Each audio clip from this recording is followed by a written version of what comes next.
What's up, everybody? Welcome back to Twisted Life of TV. I am Poetry. You are here for another recap and review. This is of The Testament, Season 1, Episode 6, Stadium. Y'all, this recap and review almost didn't happen because this episode had really got under my skin. I want to shout out each and every one of you who came to my previous video this year where I was talking, not this year, today, this morning, when I was talking a little bit about it and encouraged me to still go ahead and finish reviewing the show. It was my intention to still review it, but I was really thinking about bypassing this particular episode. But I'm here, y'all. A day late, $1 short. It don't matter. We all together. I want to start this off first with some good stuff. Last week's winners for the emoji vault. Chrissy Pine 3783. She was able to answer the question that I asked, well, who was the original singer of Tennessee Whiskey and who are the two most popular cover artists to cover that song?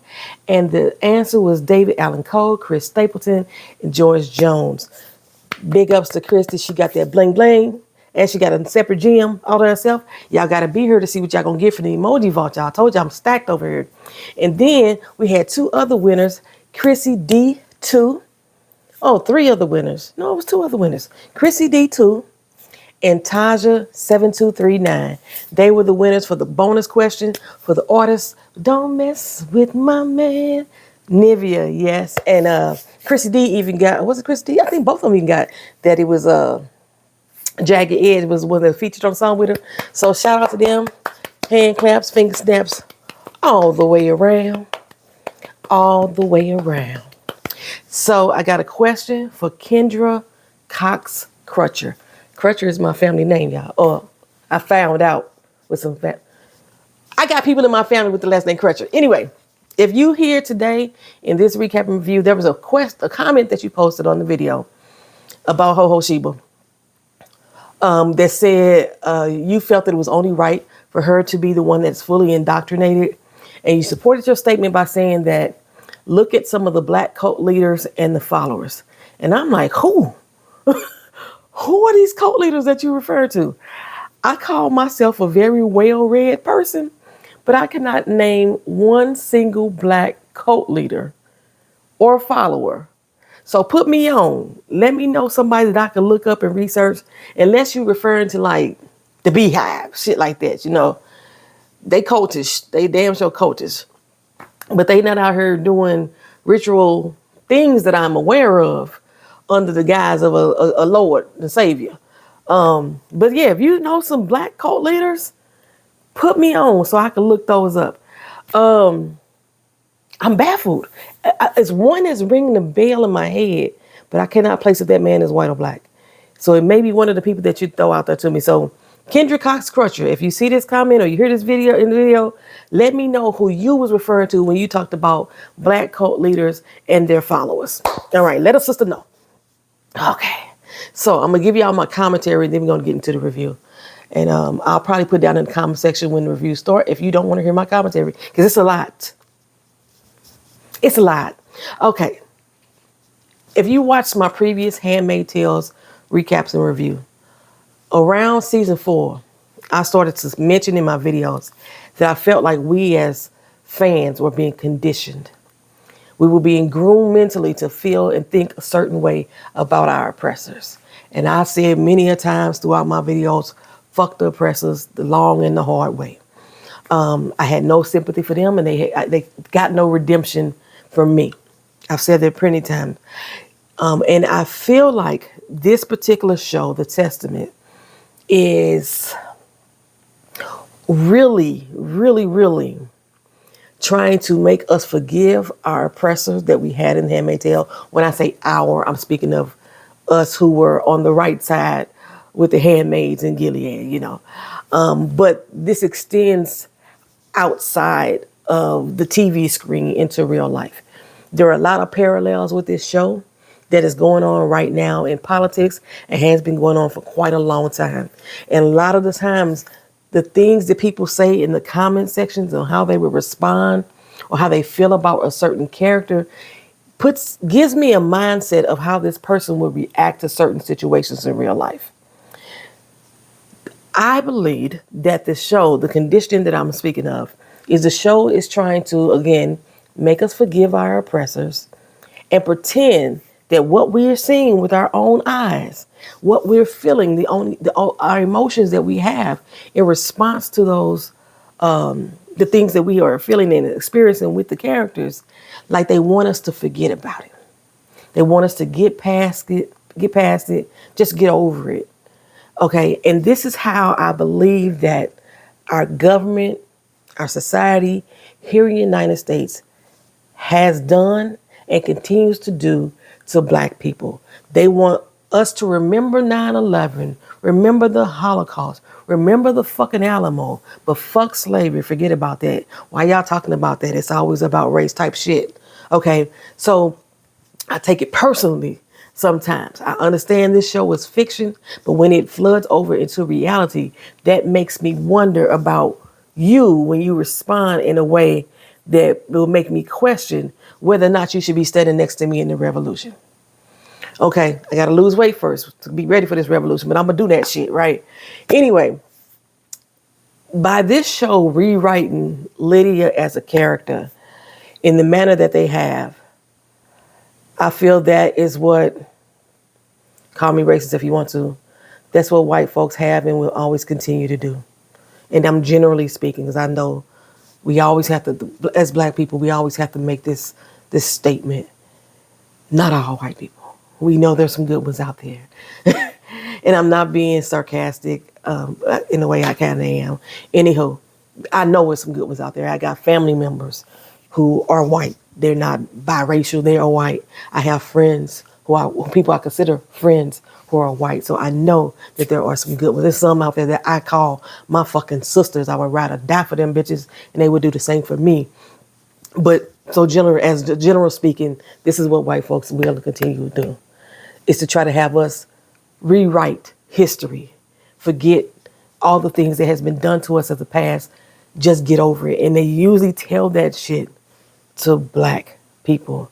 They don't tell the Italians to forget how they were treated in this country. They don't tell the Asians, the Chinese, how they were treated in this country to forget that. They ain't even telling the fucking Native Americans, the tribes, to forget how they were treated in this country. Black people are being told on a daily to forget the past. And they are rewriting history as we speak. Our president, or the motherfucker that's in office, because he ain't my fucking president, he y'all, some of y'all's. That motherfucker and his administration is completely rewriting history by moving out of the conversation what has been done to black people here in America. What has been done, like our cities have been blown up. Our cities have been flooded. They have been taken over. Cabrini Green, Lake Lanier, Black Wall Street, things like that.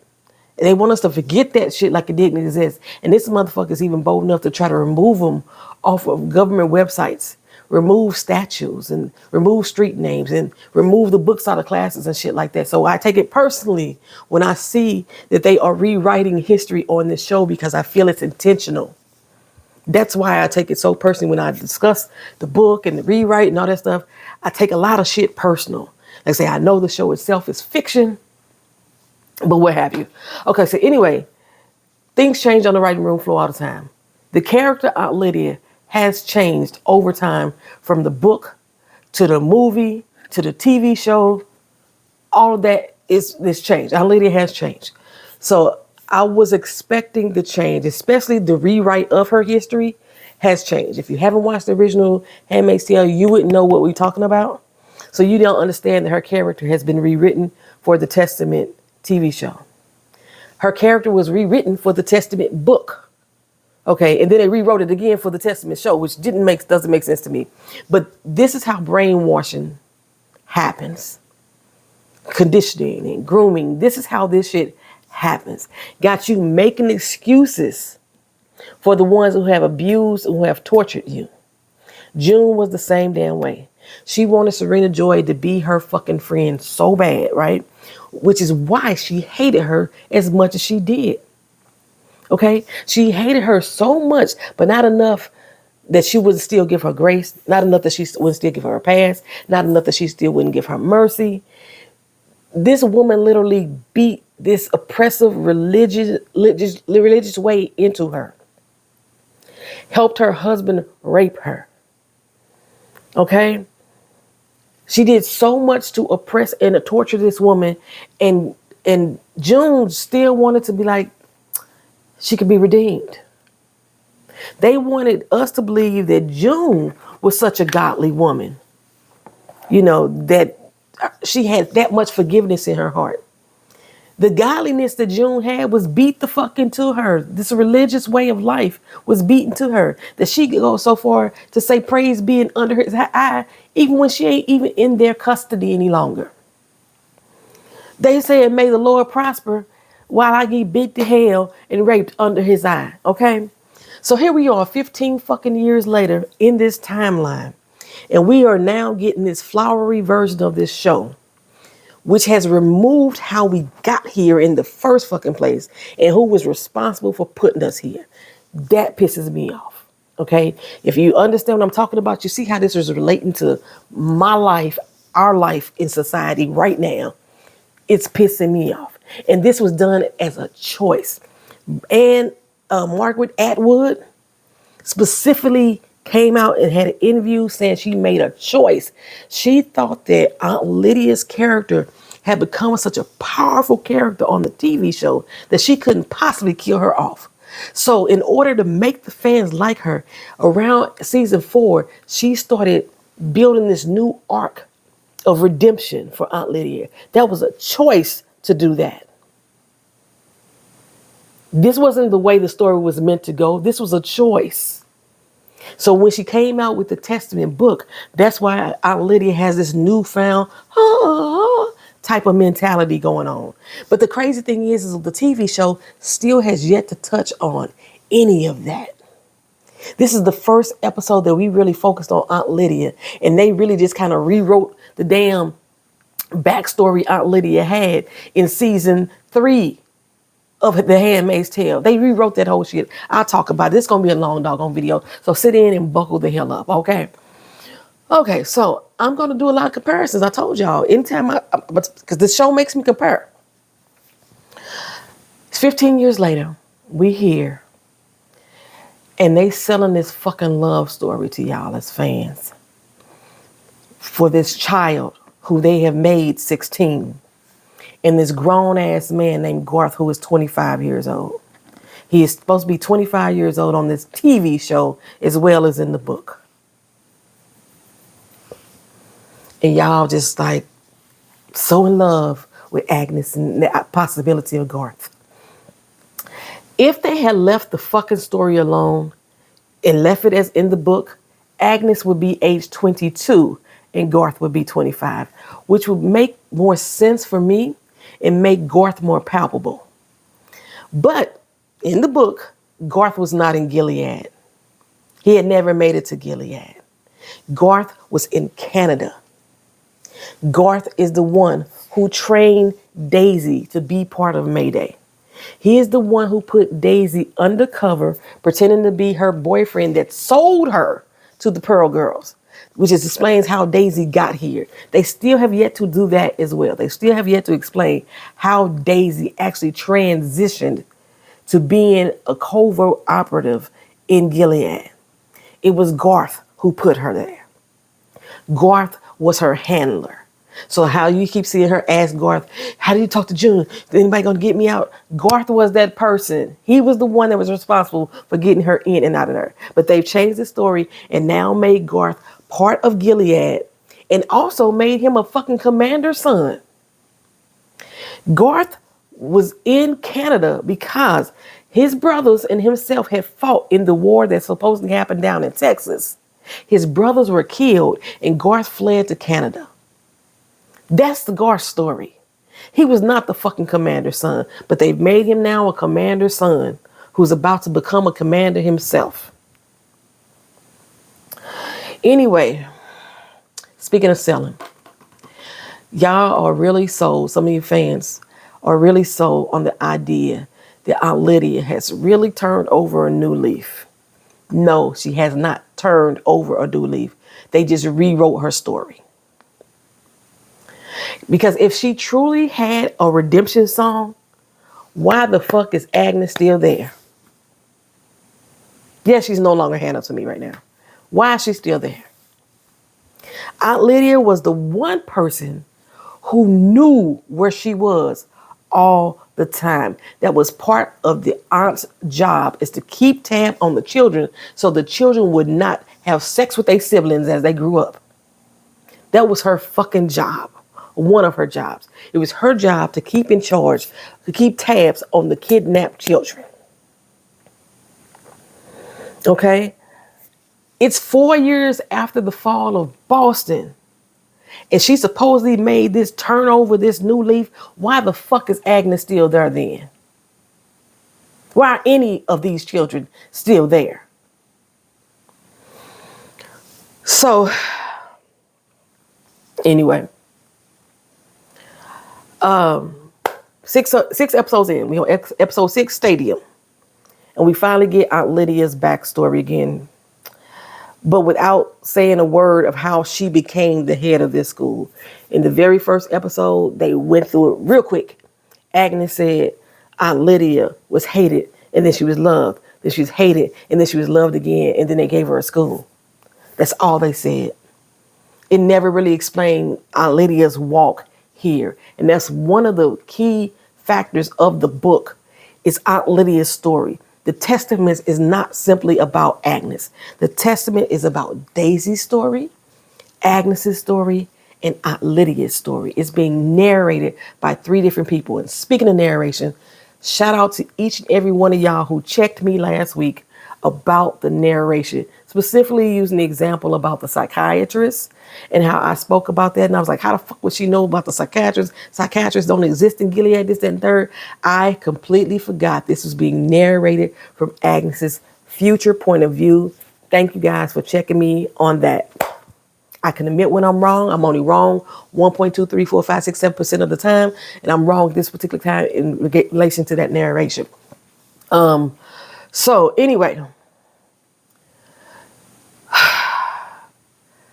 where was I at? There was a thing I meant to mention last week about the letters, the commanders writing letters to the Purple Girls once they flowered or what have you. I didn't understand how that could have happened either, because reading is forbidden by the women. So why would these commanders be writing letters to these girls? And sure, they made Garth read the note out.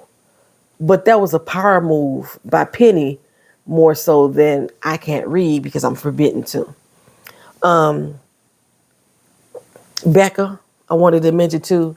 If you watch the House of the Dragon, I do review that show over the summertime. House of the Dragon, there's a character on there called Allison Hightower. Hulda reminds me of Allison Hightower. Becca looks like her to me, but Hulda, I believe that her character is just so innocent. And she's simply placed into this way of life and just doing her duty. That's how I see Hulda. And I think that is going to make her an op. There's going to be some point that I believe that we're going to change how we feel about Hulda. All right, 1842. I'm going to try to remember that time so I can write it down here. Here's the recap. It is D-Day at the Disney Nickelodeon prep school for the future Stepford Wives child. And the greens, they still wearing their plum colors without their green pins. Oh, their green pins was underneath their lapels, okay. The aunts are going to arrange 2 to 3 perverts to consider and make their husbands. And then they're going to do house visits like they on Married at First Sight. I'm like, what are we checking for? Are we checking for secret hoarders? Or we checking to see if they got some kinks like sex dungeons like Candy Birds had? What exactly are they going to be looking for during these house visits? Maybe they're going to see if there's a timeout chair for the girls when they act up. They are children. They're going to be making sure that they sewing kits are properly stacked up, so they can continue their embroidery. I'm not sure why they're doing house visits. And anyway, Aunt Lydia, she claims that she is deciding based on the girls' needs. Okay, Sheba, she wants to be in power. What woman in Gilead is in power? Even the architect of Gilead, who was a woman, had no fucking power. Okay, but go off, Huldah, who ain't even supposed to be part of this doggone wedding season because she's just flowered at the end of the ceremony. She wants security. And I'm like, security from what? The life that they were raised to know and know no different in? What she needs security from? Mayday? I still don't even know why Mayday existed because this school is so perfect. The only thing that's really happening at this school is they being married off to perverts.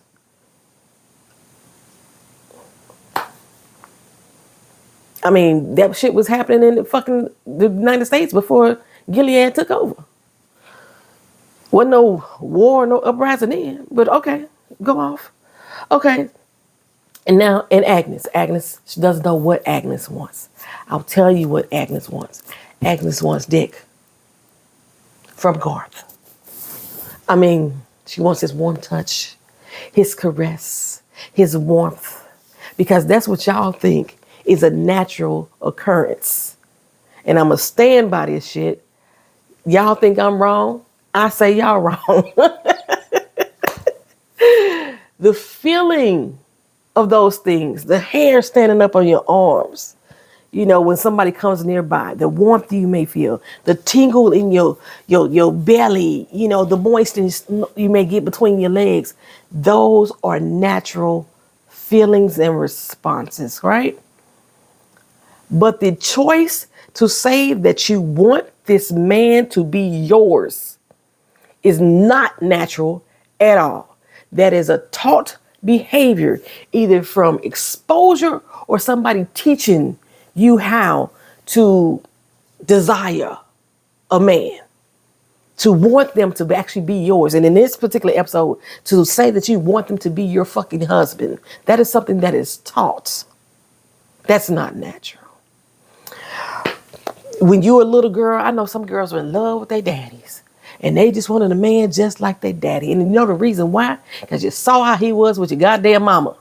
That was a learned experience. Learned. Okay? Anywho. I stand on that. And I appreciate that everybody that was in the comment section, they were standing on that shit too. We could agree to disagree, and I love that. Okay. Doesn't mean that neither one of us is right or wrong. Somebody had nerve tell me that I was fucking wrong. I ain't wrong just because you think you right. It just means we have a difference of opinion. Okay. In this particular case. Anywho. What was I saying? Myself and Aunt Lydia finds it ironic as hell that she is an unmarried woman who is here picking out husbands so proudly for kidnapped children. So she gets to decide which child she feels is less deserving of the kind of pervert. That's the way I'm going to say it. So I'm going to go back here, y'all, because like I said, this video going to be long. It's probably going to be an hour. We finna recap a little bit of The Handmaid's Tale, Season 3, Episode 8. This was the episode called Unfit, where of Matthew was there, right? And she had snitched that June had talked to Agnes's Martha in the store, and ultimately that Martha was hanged. Well, June had all the other handmaids turn on her. They were shoving her, they were spitting in her water, all for June, while June stood idly by. Did nothing, let everybody do the work for her. Okay. This is when June realized that she had power. And I believe this is the point of the show where I started hating June. I believe this was the point of that show. June felt no responsibility for that Martha dying. You was forcing that Martha to give you information on your daughter. You just happened to fucking get caught.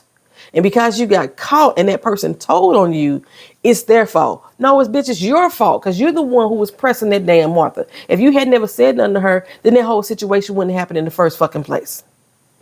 But June took no responsibility for that. And there was so many other people whose lives she negatively affected to the point that they lost their lives that she never took accountability for from season 3, episode 8 on, that made me say, fuck June.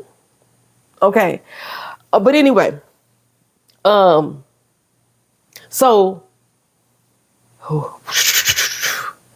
Janine had said to June that she was being unkind in regards to of Matthew, and June said that's her fucking fault. She got somebody killed. She didn't care one way or the other. She felt like of Matthew, she knew of Matthew was taking orders, but she didn't give a fuck. She was holding of Matthew responsible for her actions. And we kind of agreed with June for the most part, but I didn't like of Matthew and I didn't like June either at this particular moment. As June was steady making concessions for Serena Joy. She couldn't make concessions for Matthew. You know, that she was doing stuff out of fear. June couldn't accept that shit. And it's crazy that y'all were saying, yeah, of Matthew was wrong, and y'all stand with June and June right. She don't forgive her because she made a choice. But y'all sitting here praising Aunt Lydia in this particular episode. Some of the same motherfuckers. Most of y'all have been around her with me since my Handmaid's Tale. So I remember some of the names. Even though y'all don't post on my channel or y'all didn't put the comment on my channel, I watch other videos. I remember the names. I see you. Okay. Anywho, back in the day, Aunt Lydia, Miss Clement's fourth grade class. She was a devout Christian. She was a teacher. She was formerly working for the family court. She had formerly been married to the wrong man, and she was pining off of her boss, Mr. Thorne. Okay, Aunt Lydia had a child who was a child of a single mother. The mother worked as a waitress. She did a lot of overtime, sometimes longer than her child needed her to be. And when that happened, the child didn't get a home cooked meal. He may have got McDonald's, but he still ate, but he didn't get a home cooked meal. It wasn't always available. You know, life be life, and sometimes, right? Well, Aunt Lydia befriended this woman to the point that she had this lady over for Christmas, having her son call her Aunt Lydia, the first time she was called that name. Aunt Lydia was instrumental in helping the mother become a better woman by encouraging her to get a better job, stop working in the bars with men or treating you like a sex object. She got a job at a beauty store, a department store, you know, where she can get makeup and all that good jazz, right? And she encouraged her to be more present in her son's life. At Christmas, Noelle told Aunt Lydia that she had even stepped her game up and left her scumbag ass boyfriend, right? She even got a new man. He worked at IT. And Aunt Lydia's like, oh, they got good jobs in IT, baby. And he loved children. This was a good man, Savannah. Okay. But the problem was he was still a married man, just like Savannah man was. If y'all don't know where he's a good man, Savannah, that came from Waiting to Exhale. I don't know if y'all knew that, right? And I could have made that a trivia question, but we ain't got no trivia this doggone video because this video long as hell anyway. Anyway, he was supposed to be a good man, but he still had a wife, just like Savannah's man in what Waiting to Exhale had a wife too. Okay. So anyway, he couldn't leave her. Anyway, Aunt Lydia, she didn't outwardly judge. She wouldn't let her face show it because Noelle was dolling her up with makeup, you know, telling her, look here, girl, I got my new Morphe palette. We going to do you up so you can go out and find you something, you know, a little sharp something, somebody special. And Aunt Lydia finally did it on New Year's. She dolled herself up, took herself out on New Year's, went to this doggone club, and who she run into? Her boss. Lee Thorne, okay, she saw him up in there, all up in the lion's den, and they smiling and giggling and having good conversation, drinking wine and eating good food. They was having a good time, right? They even shared an intimate dance and a brief moment, a small kiss on the cheek during New Year's Eve. And Aunt Lydia, being the woman that she is, decides to take him back to her place for a nightcap. She didn't wait long, baby, when they was kissing and hugging and snuggling, and she was putting her body over top of him and caressing his chesticles and all the way down to his testicles. Aunt Lydia was going in, and he said, whoa, Nelly, hold up now. I ain't ready for all this. He's a recent widower himself. It had been 3 years, but still, he wasn't ready to move that fast with Aunt Lydia. But he let her know, he assured her, I do still want to see you. But in that moment, Aunt Lydia said to herself, shame, shame, shame, you dirty whore. That's what she kept saying to herself. She felt disgusted in who she was. After he had left, she looked at herself in the mirror to the point where she discussed the woman she was seeing. She was disgusted at the woman she was seeing in the mirror. And she bang, bang, bang on that glass until it broke and shattered. Okay? She wanted to rid herself of the sight, ungodly sight that was there before her. So, what did she do though? She did like June did. Instead of taking accountability for talking to Martha, she blamed Noelle for dolling her face up and making her want and desire a man, you know what I'm saying? For encouraging her to go out and find somebody. She blamed Noelle. So what did she do? She called Child Protective Services on Noelle and said that she was an unfit mother and that she didn't go to church and how ungodly she was and she was so much of a fucking harlot. She had made the statement that it is our law to report immoral persons, immoral behavior. And I was like, is that the law? Is this Gilead law? Because remember, there was a small transition period that Gilead's laws had started to take over before they actually took over. You know what I'm saying? Anyway, Aunt Lydia Lee Thorne had said, are you sure this is really necessary? Okay, Aunt Lydia said that the child was vulnerable. The child was vulnerable to a corrupting influence. And I honestly thought that she meant herself and not his mother.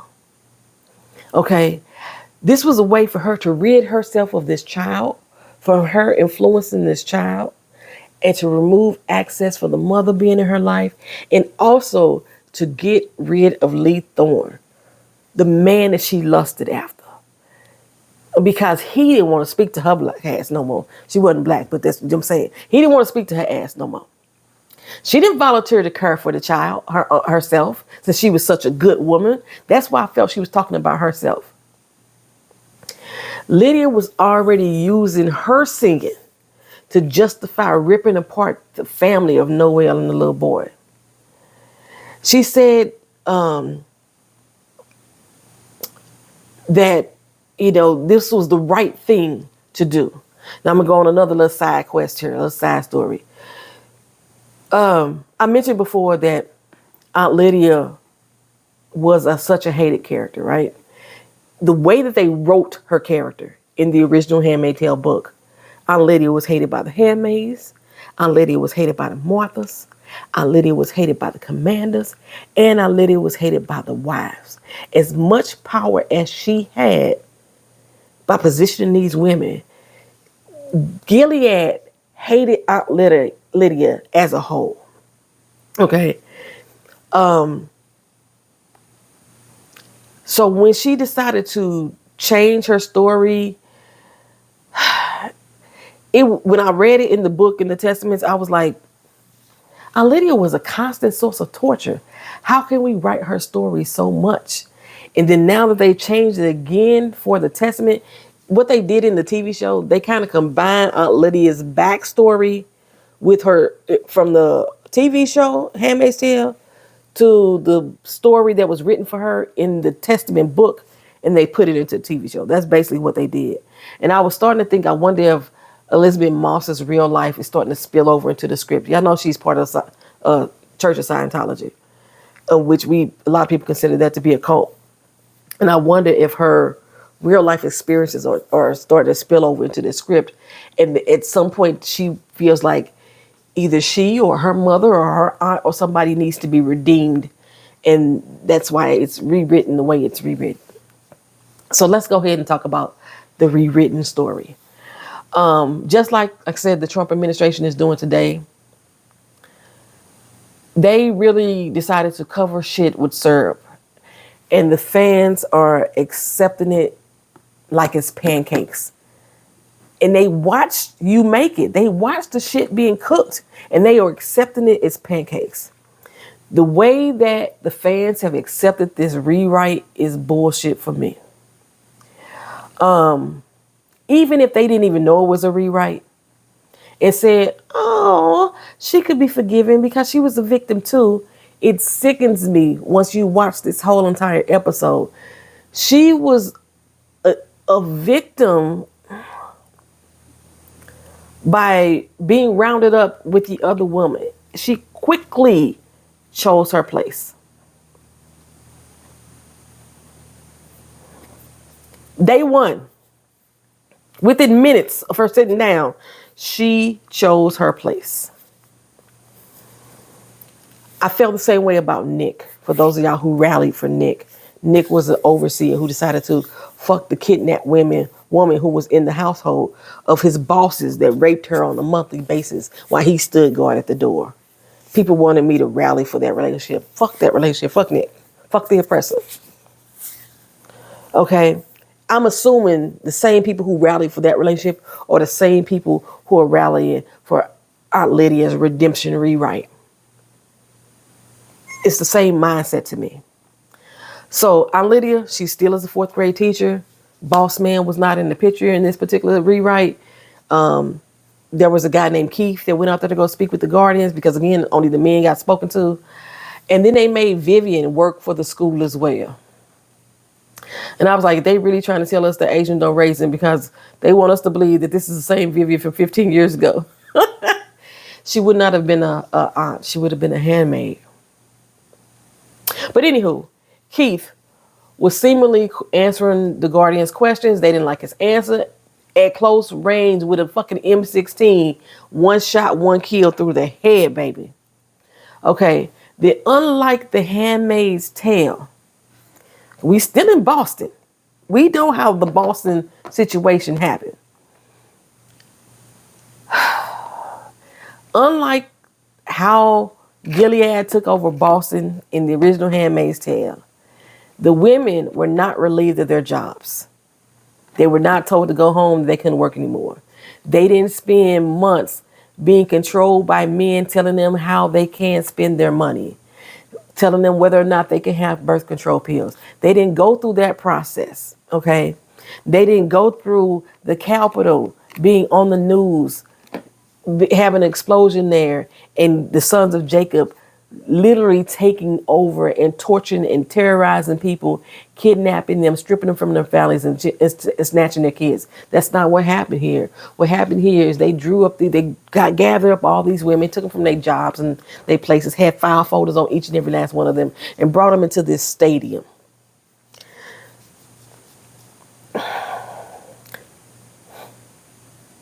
Somebody said they don't remember this is how the stadium happened. That's because the stadium didn't happen in Handmaid's Tale. That's why you don't remember it happening this way. But anyway, they brought them all into this stadium, right? All their worldly possessions were removed. Then the women were separated. It was clear that they were removing any woman who appeared to be male presenting or had a little masculinity about them. Took them to the side. They took the pregnant women to the side. If you was a divorced pregnant woman or a single pregnant woman, you went a whole nother way in most cases. And it looked like they were taking younger women who seemed to be between 18 and 21. It seemed like they were gathering them up as well and sending them off. Aunt Lydia was confused, like, what the fuck is going on, right? Somebody explained to us what's going on. She reckoned a coup had happened, and it was clear that a change in leadership had taken place. Then a group of women that was blindfolded and hands tied behind their back was marched into the center of the court and made to kneel down on what already looked like faded bloodstains in the turf. The guards spoke and said that the sinners were always visible to the divine eye. I've never heard him call it the divine eye, so that was new for me. If it did, I don't remember. I thought they would just call it the eye. And anyway, he said by his hand, and they lost their lives. They all tipped to the left or to the right. None of them went backwards, even though they was being shot right here in the dome. Anywho, y'all know I be nitpicking. Present day, the aunt's sitting around smoking cigarettes. Cigarettes is a contraband. And the aunts are sitting here smoking these cigarettes. And Aunt Lydia is allowing these aunts to smoke these cigarettes in front of her with something that she would not do. They were not her friends. They were under her employment. Aunt Lydia, she was sitting there with Vidalia dressing. Aunt Vidalia.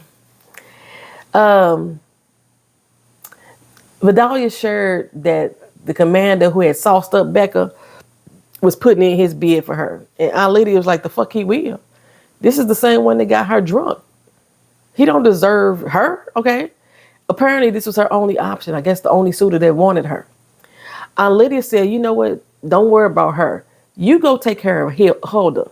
She needs to be certified, which basically means she needs to be checked to see if she really on her period.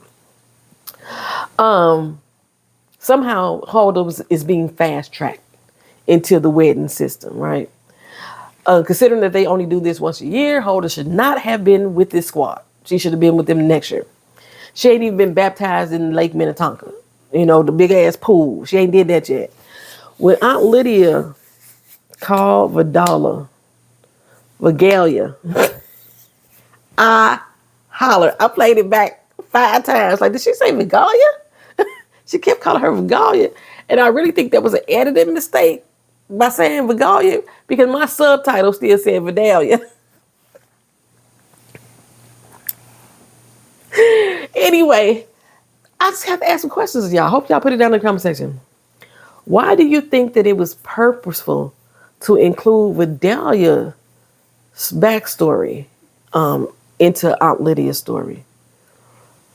Another side note that you may not know, that I'm going to tell you.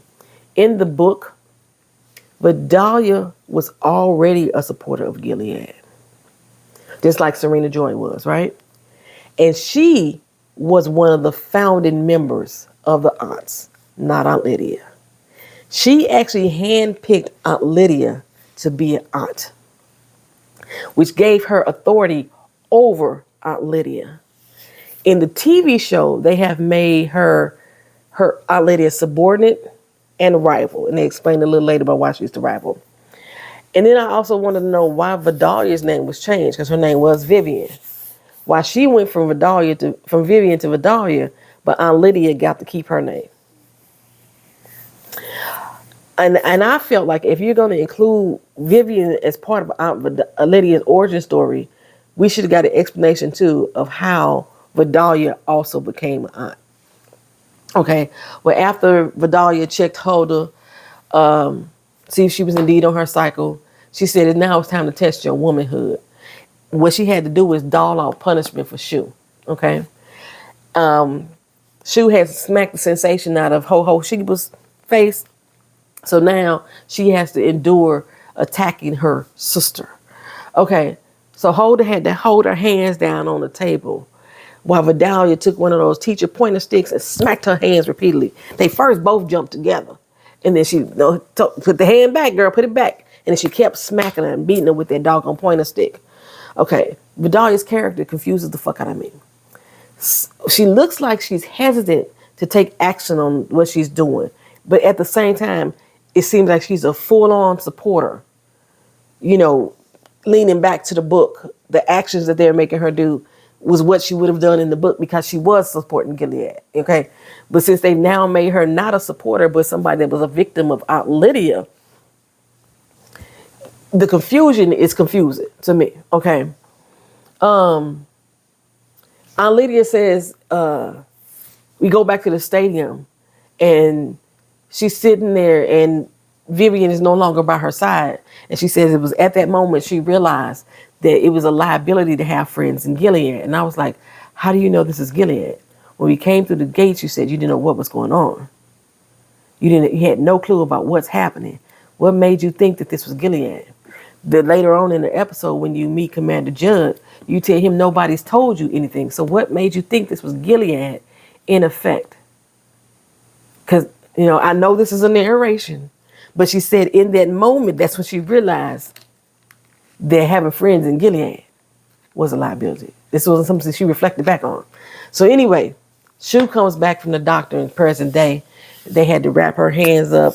So she sits down at the table and she expresses her desire. Hulda expresses her desire to smack the shit out of Ho Sheba once again. And Daisy chimed in like, girl, you need to back up off there. Y'all doing too much, okay? Shu, she always with the tea, baby. She came in, Penny is in labor. And it's early. This is her 3rd pregnancy. And the probability of this being a successful birth is unlikely, okay? So normally in The Handmaid's Tale, for those of y'all who didn't know, if the handmaids had 3 attempts to get pregnant, if you didn't get pregnant, they got sent to the colonies. With the wives, if they couldn't conceive or they kept having miscarriages, that's how you got a handmaid. They allowed the wives to try first naturally, and if they couldn't, then they got assigned a handmaid. And I was confused about why the aunts weren't with Penny, because the aunts were the midwives. The aunts were the ones who went through the birthing procedure to make sure that there was a safe birth. They were the midwives, but none of the aunts are there. They're all still sitting here at this school. They they delivered the babies with the handmaid standing in the background chanting. So who was with Penny? So now it's Lydia's turn, okay? We back at the stadium, and they take her in the middle of the night to her next phase of whatever the fuck this was. She's brought to meet Commander Judd, and he was tasked with dispersing the women into the appropriate categories: the handmaids, the Marthas, the aunts, the unwomen, the eco women, the Jezebels, whatever categories they have. And we get to see her ID, and that's when I was able to see, yes, this is still Boston. Okay, like I said, which means there should have been an attack on the Capitol and all this, that, and I heard, they should, whatever. Okay, Lydia was 58 years old then. Again, this is 15 years later. 15 years from the start of Gilead takeover. 15 years later, which means she's 73 years old now. And she said she's not married. In the original Handmaid's Tale, she said she had been divorced. So again, this is part of the rewrite. They're trying to now make her a woman who was never married and had had an abortion, which would make Aunt Lydia unfit to be in leadership. She should have been a Martha, not an aunt. But since, since the law is retroactive, she should be hanging on the wall. But she's so cunning. She knows how to manipulate the situation. And she suggests to Judd that he's doing a woman's job. He's taking over a woman's duties. Let a man be a man and let her diddle-daddle with the women, right? And I was like, hello, Bruce Miller, Elizabeth Moss. Hello. Don't y'all remember Serena Joy already wrote the caste system? She already wrote how to disseminate the jobs, how to create the jobs. Book T. Oh, I already discussed that. Anywho, Agnes, she's the most prized pony. She has not one suitor. After her perfect teeth, after the many gifts of the tenderloin steaks, the perfect tea pour that she did, cutting the rug the other night on the dance floor. She's the daughter of the highest ranking commander, and she has no suitors. If y'all don't get the fuck out of here with that. This is how y'all setting the stage for Garth to move in, or for her not to get married at all, not to be a wife. But Dahlia said her lineage should be a problem. It should pose a problem for them. And Aunt Lydia is like, why? Because she a handmaid's kid? Not just any handmaid, June's kid. Because all these children should be children of handmaids or people their parents have killed, or children of Marthas or something like that. All these children were kidnapped from their parents, okay? But yeah, because she's June's daughter. And it shouldn't really matter anyway, okay? They short staff. Commander Judge come in and say, we got 3 men who need to go to the front line, so they can't marry into next year. It's a good thing they made an exception for Nick. Nick was going to the front line. He was in charge of the fucking front line, and they set him up to be married twice. But these men got to wait a whole another motherfucking year. I guess that answers my question from last episode of why these men still ain't married yet. Well, anyway, Becca, she don't want to get married, and she telling everybody. She keeps letting everybody know. Agnes yells at her, the fuck you mean? This is our life. Okay? Some girls will kill for this chance. Agnes is such a fickle-minded child. Okay? She goes on to say that she's in love.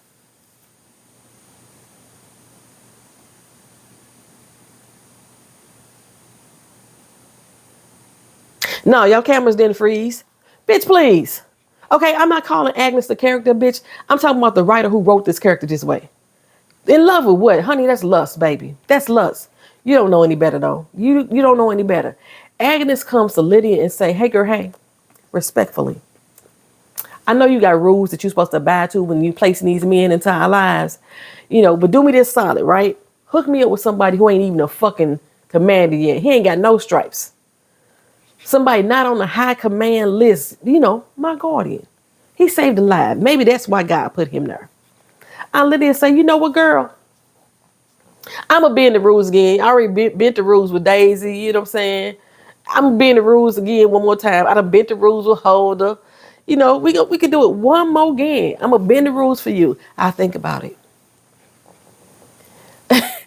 The idea of you requesting a man, Aunt Lydia is saying, I'm going to let that fall on deaf and dumb ears and not attribute that to you being lustful, to you being a sinful, naughty girl in the eyes of Gilead. We're going to overlook that shit. I know I done flogged women for less. But back in the day, back at the stadium, you know, her little manipulation antics worked with Commander Judd almost. She was made part of the team. They didn't give her no steak and eggs, but she did get some soup and fresh bread. They should have gave her fresh fish and bread, you know, if they wanted to be a little bit more biblical with a glass of wine or some shit like that. But that's just me. After she got her field, she puts on her new duds and she heads to the field where Commander Judd is waiting. They line up some girls and he tell her, look here, it's go time. If you gonna be down with us, then you need to prove yourself. He handed her a gun. She begged and pleaded, no, no, no, no, no, no, no, no, no, no, no, no, no, no. She did her get out. No, no, no, no, no, no, no, no, no, no, no, no, no. Don't make me do it, sir. Don't make me do it. Okay. He said, either you're with us or you against us. Which one is it? So she marched out on the field with those other guardians. They stood her right in front of Vivian. For some reason, they only took the blindfold off of Vivian. I understood why they did it for the sake of Aunt Lydia. They wanted her to see her face so she could make this choice. But why not unblindfold all the women? But anyway, they unblindfolded Vivian, and Vivian is begging and pleading. All the other women is screaming too, you know what I'm saying? They said that these women have sins that has supposedly been found out. And I'm thinking, why is she an aunt right now then? Makes no sense. And I was surprised that they were just killing these women for these supposed sins instead of sending them to the colonies. This was the time that the colonies existed. They sent the unwomen, the women who were gays, non-binary, trans. They sent those to the colonies. Why Vivian ain't going to the colony if she one of the people who they already know what her sins are? Okay. But again, of course, you know, they made Lydia choose to kill her. And Aunt Lydia justified it to us in her narration, which is her future self, that she only did it for her survival. Let me say this to y'all. I pray to my God, not to y'all, because we all don't share the same fucking God, that when the revolution begins, when it happens, that people who think like Lydia are not next to me. I believe that I live by we ain't free until we all free type of mentality. If I believe that you're not aiding the oppressor, I do have a fucking exception. If I believe that you're aiding the oppressor, fuck you. That's how I feel about you, right? And I'm seeing that Aunt Lydia is living by the code. I will kill my brethren as long as I get what I want out of it. Now, me personally, I may not throw myself in front of a bullet for you, but I will fight with you. I will fight for you. And I will not sacrifice you. I will not sacrifice your life for something I want, need, or did. She wants so bad to prove her false loyalty. She is willing to kill somebody who she considered a friend. And then she spent years torturing this same woman and other women under this false loyalty. Never once aiding a damn soul to help get free. Instead, you train others to be sellouts just like you.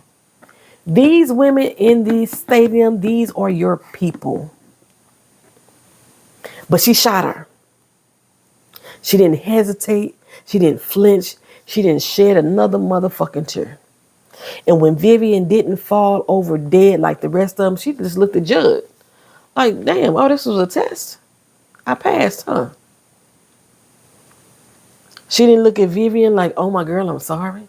She didn't reach down to hug her. You know, why didn't the guardians take Vivian out then? Was Vivian selling out too? How did she become an aunt? All these years, Vivian ain't laid out Lydia to rest her damn self. She just gonna work there beside her like it's just another motherfucking day. Ain't no fucking way. Ain't no way. Every fucking day I had breath to breathe, it would be on sight. She would be sipping cyanide in that motherfucking tea. She would be sleeping on a bed of broken glass. I would be cutting that long ass braid that Vivian wore out of her head and wrap it around Aunt Lydia's motherfucking neck if she could. She's 58, overweight, and at this moment, 73, I would take her out. The way I would slice and dice her ass every chance I could get would not even compare to how deep Emily stuck that knife in her motherfucking back in the day. Me, personally, I'm still walking around with a list like Ariel on Game of Thrones. I still got my list right motherfucking now because the North remembers. Okay? But it's not like they made her do it. They said some strong words, either you with us or it's not. But she not out here, she ain't been repenting every day of her life. This heifer hoe is treating this woman like shit.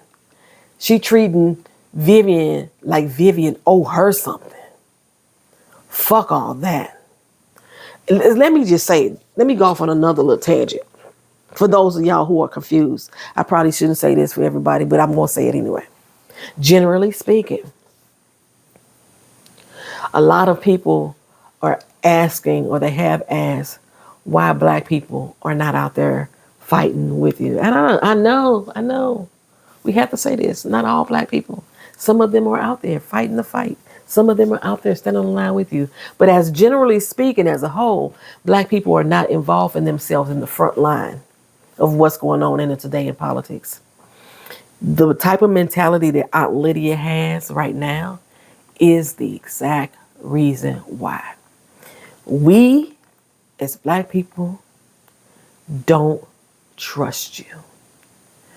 We do not believe that if we were standing there on the fucking fire line and it came down to it, that you would choose to stand with us no matter what.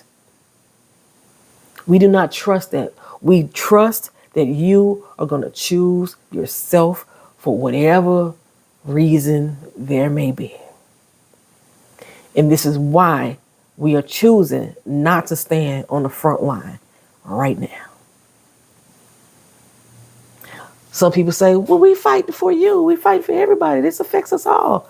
We have always been fighting for all and been standing there alone. But if given the chance that you are standing there with us, we don't trust that you won't turn that motherfucking gun on us and pull the goddamn trigger. That's why we aren't standing there. In regards to Penny, the baby didn't make it. I thought for sure they was about to say that Penny didn't make it, and then we was going to somehow get this storyline back on track to the book just a little bit, because in the book, Judd was the one who was supposed to marry Agnes. But alas, Penny lives on. Lydia offered him a handmaid. You know, he declined. He tells her, that's not your ministry anymore. And she was like, before a friend, I can pull some strings. And he was like, nah, I appreciate it though, but that's okay. Lydia has resolved in herself that she is a phoenix rising. Or she could be a cockroach. I choose cockroach. You know what I'm saying? She said that she didn't care either way, as long as she lived. Again, this is her future self saying this. This is supposed to be the redeemed Aunt Lydia, who again is not taking accountability. This is how slavery lasted so long. Aunt Lydia has become Samuel Jackson in Django. I've never seen that movie. I've never watched that movie. All I know, he was willing to sell out the other oppressed people just so he could live. Just like Nick in The Handmaid's Tale did. Commander Lawrence did. June did. Aunt Lydia was given a new lease on life, and she was willing to embrace it fully. She had made a choice.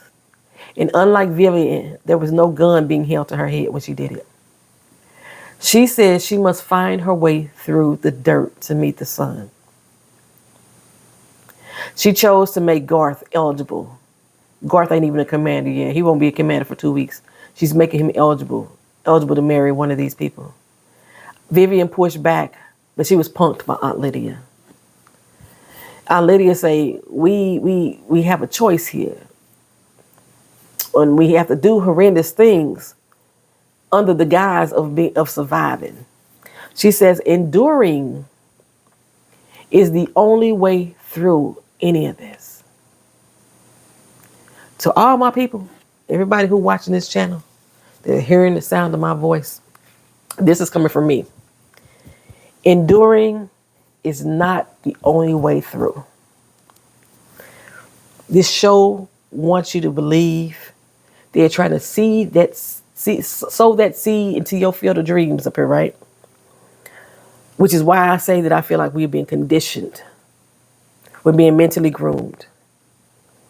They want you to believe that the only way to get through all of this bullshit is to survive it.